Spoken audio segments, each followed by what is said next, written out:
अब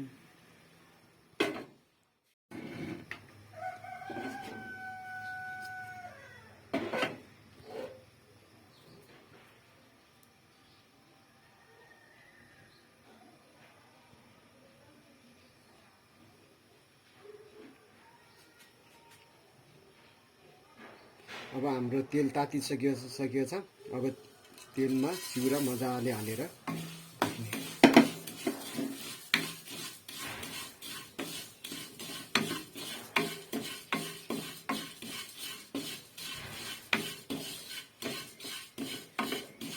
यो तेलमा चाहिँ मजाले चिउरा भुट्नुको कारण चाहिँ चपाउनलाई नरम र कमलो र मिठो स्वाद आउनका लागि यो चाहिँ तेलमा मजाले भुट्नुपर्छ। हानिकन सुक्खा पनि भुट्नु मिल्छ, तर अलि चपाउँदाखेरि अलि साह्रो हुन्छ। यो चाहिँ तेल हालेर भुटेपछि नरम कमलो मिठो स्वादिलो हुनका लागि चाहिँ तेल हालेर गरेपछि चाहिँ मिठो राम्रो पनि हुन्छ। हाम्रो चाहिँ चिउरा मजाले पाकिसकेको छ, अलिकति चाहिँ खैरो हुनुपर्ने बाँकी नै छ। अब यो मजाले भुटिसकेको छ, चिउरा रेडी भइसकेको छ, मजाले खैरो पनि देखिसकेको छ। अब म प्लेटमा एउटा मजाले खनाउँदैछु। म चाहिँ अब हरियो खुर्सानी मजाले मसिनो हरियो खुर्सानी मजाले काट्छु। अब गोलभेडा टमाटर मसिनो, गोलभेडालाई चाहिँ मसिनो कटिङ गर्दैछु म। अब सुकेको प्याजलाई मसिनो,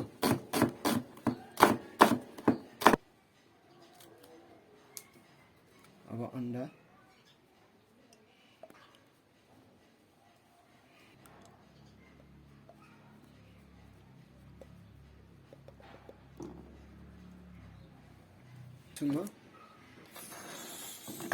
गोलभेडा र यो सुकेको प्याज, नुन, धुलो नुन थोरै मात्रामा हाल्ने। यो चाहिँ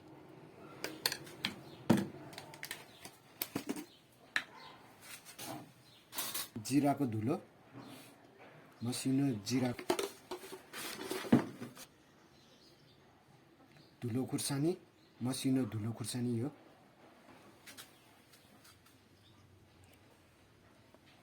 अन्डालाई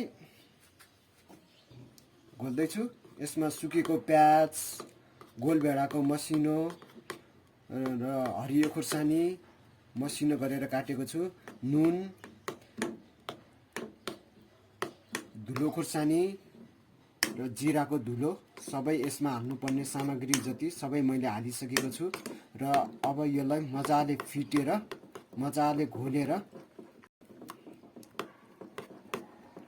मजाले यो फिट्नुपर्छ र यसलाई मजाले घोल्नुपर्छ।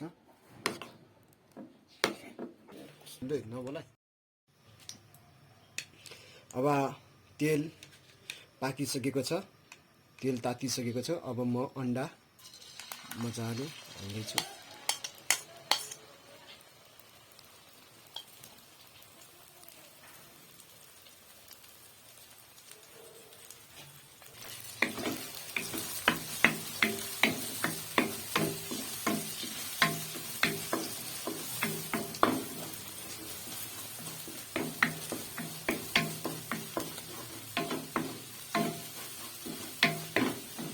र अन्डा चाहिँ मजाले पाकिसकेको छ, अन्डा भुजिया भइसकेको छ। मजाले मसिनो भएको छ, अन्डा रेडी भइसकेको।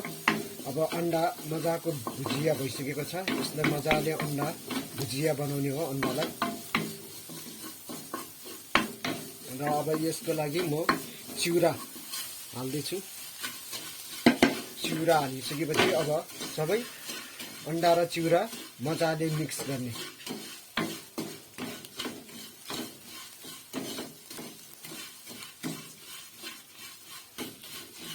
अब मजाले चलाउनु पर्छ यसरी। यो अब हाम्रो अन्डा र चिउरा रेडी भइसकेको छ, यो थाहा छ। हरियो धनिया लिएको छु मैले। अब हरियो धनियालाई चाहिँ मजाको मसिनो बनाउनुपर्छ यसलाई चाहिँ मसिनो कटिङ।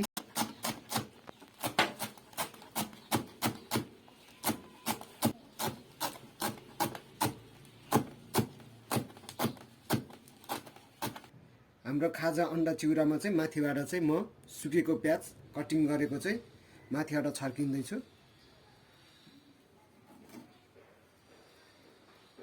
र हरियो धनियाँ मसिनो काटेको माथिबाट छर्किँदैछु म।